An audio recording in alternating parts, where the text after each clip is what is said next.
Bon, je vais commencer par enfoncer une porte ouverte. Les orques sont simples. Et vous savez aussi ce qui est simple ? Leur société. Y a pas 36 trucs à savoir sur les orques. Celui qui tape le plus fort, c'est le boss. Point. Tout se régit par la force, et vu que les orques sont majoritairement profondément idiots, ou obstinés, vous le tournez comme vous voulez, c'est rarement le jeu du plus malin.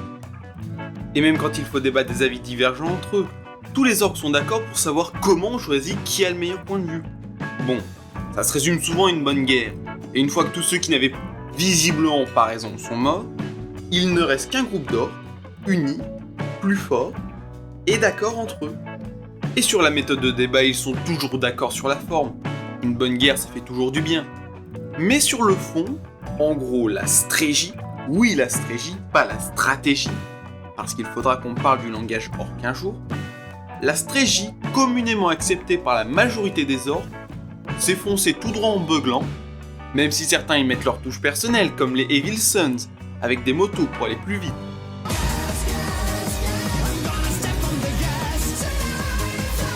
Mais certains sont un peu différents. Ils cherchent tous une bonne mêlée, c'est pas ça la question.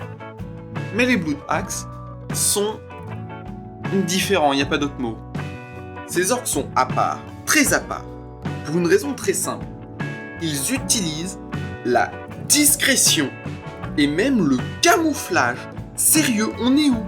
Et pourquoi pas des Space Marines pacifiques tant qu'on y est ?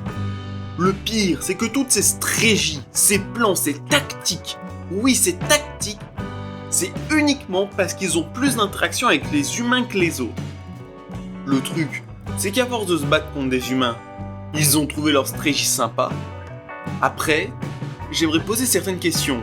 Parce que les stratégies de la garde impériale, c'est souvent un assaut d'infanterie bien coordonné, pas une infiltration Tar Metal Gear. Encore, se propulser avec des jetpacks, je peux imaginer, parce que ouais, les Shock Boys sont souvent Blood Axe. Mais l'infiltration, le sabotage, oui ça se fait, mais les orques normaux laissent pas vraiment la place à l'infiltration. Et le sabotage, y a pas d'intérêt.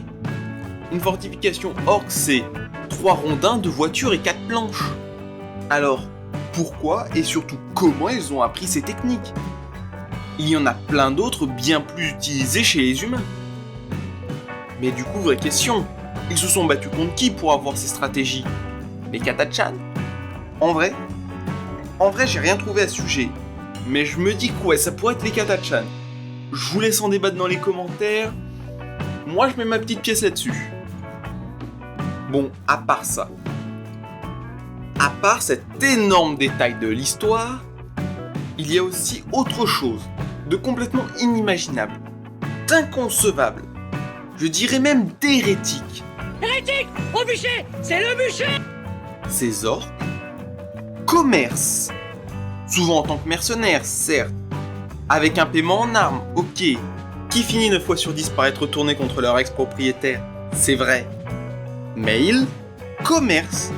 Est-ce que vous vous rendez compte que des orques peuvent communiquer, même interagir avec d'autres êtres vivants, avec des actions autres que les fracasser en deux de manière violente et gratuite ?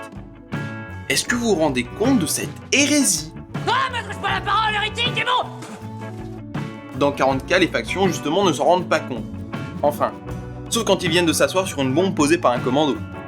Mais faut bien se rendre compte que les premiers à être décontenancés par ce manque d'orquitude, c'est les orques eux-mêmes. Parce que ouais, là où rares sont les non-orques à connaître, voire même à seulement imaginer un orque songer au moindre début de strégie, et ce pour une raison très simple, les orques sont débiles, profondément débiles.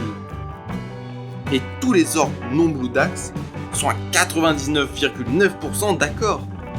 La strégie c'est pour les Umis ou les frêles qui tirent. C'est pour ça que les orques voient les Blood Axe comme des idiots, des lâches, et je cite les orques eux-mêmes, des couards.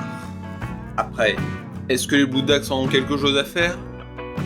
Non. Non, vraiment non. Ils se pensent meilleurs que les autres, et quand on se moque d'eux, soit ils rigolent et s'en vont, soit ils rigolent, font cracher toutes ses dents à les fronter, et s'en vont. D'ailleurs, cette méthode est souvent privilégiée, pour une question de rentabilité.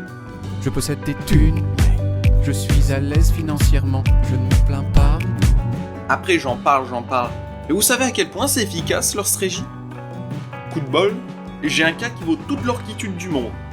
Durant une guerre parmi tant d'autres, opposant les Cuvers et les Taux, ou Frêles qui tirent, comme les appellent les orques. Bon après on dira Taux parce que c'est plus rapide. Les orques se sont fait stopper par une station de combat très puissante, plein de canons, patati patata. Les orques chargent en boucle et meurent en boucle. Du côté des Taux, tant qu'ils ont assez de munitions, ça devrait le faire.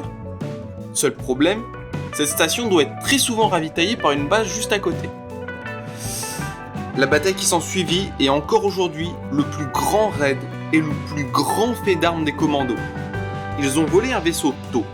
Ils se sont cachés dedans, ont manipulé les gardes en leur présentant les bons codes, et une fois à l'intérieur, c'était terminé. Aussi discret soit-il, il reste des orques. Ils ont placé tous leurs trucs qui font boum, sont repartis, et une fois que tout a pété, la victoire orque était garantie. La suite est un joyeux pillage, comme les orques savent le faire. Après, joyeux, ça dépend pour qui. Mais attention, les Blue Axe ne sont pas juste des orques sneaky. Déjà, comme dit plus tôt, il y a les Shockboys, qui sont ceux qui se rapprochent le plus d'une organisation militarisée avec un semblant de cohésion. Le truc, c'est que l'on constate que les Blood Axe, leur seul objectif c'est d'arriver au CAC. Ils ne veulent pas mourir sans avoir pu se battre. Mourir, c'est pas leur problème, c'est des orques. Mais ne pas avoir pu s'amuser dans une bonne bagarre, ça c'est un vrai désastre. Alors, au lieu de courir sous les balles et que la moitié n'ait même pas pu s'amuser, ils s'approchent suffisamment discrètement pour pouvoir commencer le combat directement au corps à corps, et comme ça, tout le monde peut en profiter. Et ils sont évidemment spécialisés au corps à corps, un peu comme tous les orques pour une raison très naturelle. Frérot, un orque, c'est dans les 2 mètres alors qu'ils sont recroquevillés sur eux-mêmes, et que du muscle, une vie de combat permanent, et accessoirement dans leur gène, ils ont une intelligence guerrière directement écrite dans leur cerveau. Ils n'ont pas à apprendre de techniques de combat, pas besoin de grande expérience, pas de peur, pas de douleur. En gros, pas tous les problèmes qui affligent les humises par exemple. Évidemment, ces augmentations ne sont pas naturelles. Les orques ou les crocs ont été créés pour être une arme. Mais cette arme n'est pas l'incarnation d'une haine vengeresse, comme peut l'être un Angron ou un Corne. Ils sont la guerre. Ce qui en apparence est exactement la même chose, je vous l'accorde.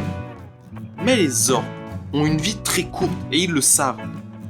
Mais ne s'encombrent pas de telles peurs, ils vivent dans le présent et ne font pas ce qu'il serait bon selon le point de vue des autres. C'est leur volonté qui fait leur dangerosité. Un orque ne peut être ni corrompu ni intimidé, parce qu'un orque préfère mourir plutôt que de n'avoir jamais vécu.